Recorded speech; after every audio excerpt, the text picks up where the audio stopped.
नमस्कार, मी पूनम तुमचं पूनम बेसिक रेसिपीजमध्ये पुन्हा एकदा खूप खूप मनापासून स्वागत करते. तर आज काय भाजी करू या सीरीजमधली आपली पुढची आमटीची रेसिपी आहे. तर आज आपण बेसन पिठापासून मस्त झणझणीत अशी ही आमटी बनवली आहे, जी ज्वारीची भाकरी, बाजरीची भाकरी किंवा गरमागरम मऊसूद भातासोबत खायला खूप छान लागते. चला वेळ न घालवता रेसिपीला सुरुवात करूयात. आधी वाटण बनवूयात. त्यासाठी मिक्सरच्या छोट्या भांड्यात 2 मोठे चमचे सुकं खोबरं घ्यायचं आहे, 5-6 लसणीच्या पाकळ्या आणि अर्धा इंच आलं होतं ज्याचे छोटे तुकडे करून टाकले आहे. या ठिकाणी मी काही कोथिंबीरीच्या स्वच्छ धुतलेल्या काड्या घेतल्या आहेत. तर मी जेव्हा पण कोथिंबीर निवडते ना, थोड्या काड्या त्यातल्या कवळ्या काढून ठेवत असते. जर अशा कवळ्या काड्या तुमच्याकडे नसतील तर तुम्ही रेग्युलर कोथिंबीर घेऊ शकतात. एक हिरवी मिरची आणि काही कढीपत्त्याचे पानं टाकायचे आहे. पाणी न टाकता याचं वाटण बनवायचं. आता फोडणीसाठी कढईमध्ये 2 चमचे मी तेल घेतलेलं आहे. तेल गरम झालं की यामध्ये पाव चमचा मोहरी टाकायची आणि एकीकडे दुसऱ्या गॅसवर बघा मी 2 ग्लास इतकं पाणी गरम करत ठेवलेलं आहे. मोहरी चांगली फुटलेली आहे. आता यामध्ये पाव चमचा जिरे आणि काही कढीपत्त्याची पानं पुन्हा टाकायची आहे. कढीपत्ता आवर्जून टाका, याने ना भाजीला छान खमंगपणा येतो. आता तयार केलेलं वाटण टाकायचं आणि अगदी खरपूस होईपर्यंत आपल्याला हे परतवायचं आहे.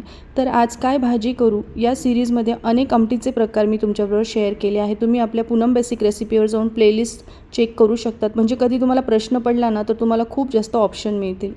आता हे छान परतवलं गेलं. यामध्ये पाव चमचा हिंग, पाव चमचा हळद घालायची आहे, 1 चमचा मी लाल तिखट टाकला आहे आणि आपला घरातला गोडा मसाला 1 चमचा टाकलेला आहे. तुमच्याकडे घरातला कुठलाही ठेवणीचा मसाला असेल, काळा मसाला, तो तुम्ही ॲड करू शकतात. कांदा लसूण मसाला टाकू शकतात. त्याचबरोबर अर्धा चमचा गरम मसाला, 1 चमचा धना पावडर आणि 2 चमचे यामध्ये बेसन पीठ टाकायचं आहे. आता या मसाल्यांमध्ये हे बेसन पीठ हलकंसं आपल्याला चांगलं परतवून घ्यायचं आहे मंद आचेवर. यामध्ये आपण थोडंसं पाणी टाकून पुन्हा याला चांगलं परतवून घ्यायचं आहे. अतिशय चविष्ट ही आमटी तयार होते. एकदा नक्की तुम्ही ट्राय करा. ज्वारीच्या भाकरीसोबत काला मोडून खायला तर खूप छान लागते. आता ही काही सेकंदासाठी बघा मी चांगली परतवून घेतली आहे. यामध्ये 2 ग्लास मी गरम पाणी टाकलं आहे. गरम पाणी टाकल्यामुळे या भाजीला तर्री छान येते आणि लवकर शिजते.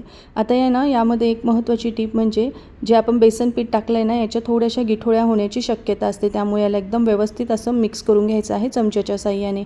आणि आता यामध्ये चवीनुसार मीठ टाकायचं आणि आपल्याला मंद आचेवर ही आमटी चांगली उकळून घ्यायची आहे.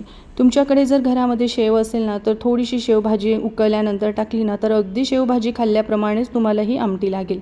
आता पुढची टीप म्हणजे बघा, ही भाजी जशी उकळते थोडीशी घट्ट झालेली आहे, तर मी इथून थोडी पातळ करणार आहे. त्यामुळे पुन्हा मी यामध्ये गरम पाणी ॲड केलं आहे. पाण्याची क्वांटिटी तुम्ही तुमच्या आवडीनुसार कमी अधिक करू शकतात. बेसन पीठ मात्र व्यवस्थित भाजून घ्या, त्यानेच भाजीला खमंगपणा येतो. आता ही भाजी मात्र आपल्याला चांगली अर्धवट झाकण ठेवून मंद आचेवर उकळून घ्यायची आहे. एक 7 ते 8 मिनटं झाले बघा. आमटीला किती मस्त रंग आलेला आहे. मस्त आमटी उकळली. वरतून कोथिंबीर टाकायची आणि गरमागरम ही सर्व्ह करायची आहे. तुम्हीसुद्धा या पद्धतीने एकदा नक्की ट्राय करा. तुमचा अभिप्राय द्यायला विसरू नका आणि अजूनही चॅनलला सबस्क्राईब केलं नसेल तर नक्की सबस्क्राईब करा. माझा व्हिडिओ पाहिल्याबद्दल तुमचे मनापासून धन्यवाद.